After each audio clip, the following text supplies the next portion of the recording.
Hello friends, welcome to my channel শর্মিশ্রীতে তোমাদের সকলকে স্বাগত জানাই। আজকে আমি বানাতে নিয়েছি ডালিয়ার খিচুড়ি। নিরামিষ এই পদটি খুবই উপাদেয় এবং সহজপাচ্য হয় যদি ঠিক করে বানানো যায়। ডালিয়া হলো গমের ভাঙা অংশ, অর্থাৎ গমের খুব ছোট ছোট টুকরোগুলোকেই আমরা ডালিয়া বলি। এটা দিয়ে নানা রকম জিনিস বানানো যায়। ডালিয়ার পায়েস, ডালিয়ার খিচুড়ি, ডালিয়ার উপমা বা লাড্ডু, যে কোনো জিনিস বানানো যায়। তো আজকে আমি ডালিয়ার খিচুড়ি বানাতে নিয়েছি। তো প্রথমে আমি যেটা করব, ডালিয়াটাকে ভালো করে ধুয়ে নেব, জল দিয়ে ধুয়ে একটু কিছুক্ষণ ভিজিয়ে রেখে দেবো। আর এখানে আমি একটা প্লেটের মধ্যে কিছু সবজি নিয়েছি। আমি কোনো মশলা ছাড়া শুধু ওই সবজি দিয়েই খিচুড়িটা বানাবো। এখানে আছে আলু, ব্রোকলি, গাজর আর বিনস টুকরো করে কাটা।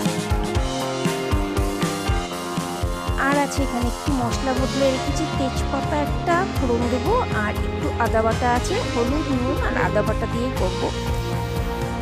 তো প্রথমে আমি ডালিয়াটাকে একটু ধুয়ে নিচ্ছি। এটা বার দিয়ে ধুয়ে নিলেই একটু ফ্রেশ হয়ে যায়। আর তারপরে একটু আমি এটাকে ধুয়ে জলটা ছড়িয়ে আমি রেখে দেবো কিছুক্ষণ। তো ওই ধুয়ে নিলেই এটা ভিজে যায়, তার জন্য আলাদা করে জল দিয়ে ভিজিয়ে রাখার দরকার হয় না।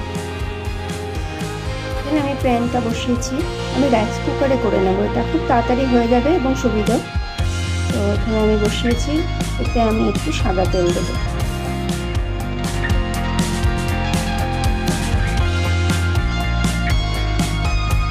তেলটা গরম হয়ে গেছে, আমি একটা তেজপাতা দিয়ে দিলাম আর অল্প কটা চিনি বাদাম দিয়ে দেবো।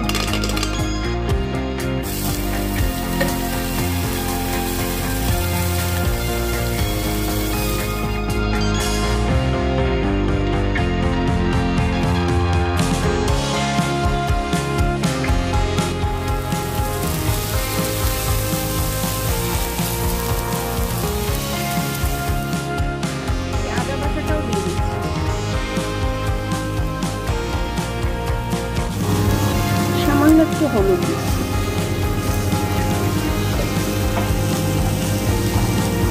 লবণ তো আন্দাজ মতো, আমি এখানে 1 চা চামচ দিলাম। একটু গরম জল দিয়ে দিচ্ছি,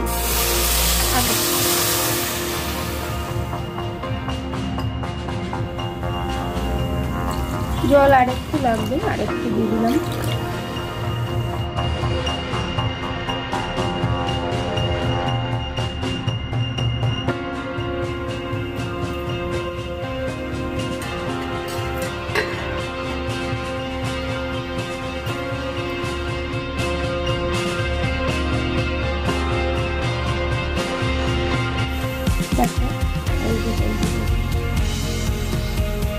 সবজিগুলো আমি চেক করে দেখে নিয়েছিলাম, সবগুলো সিদ্ধ হয়ে গেছে।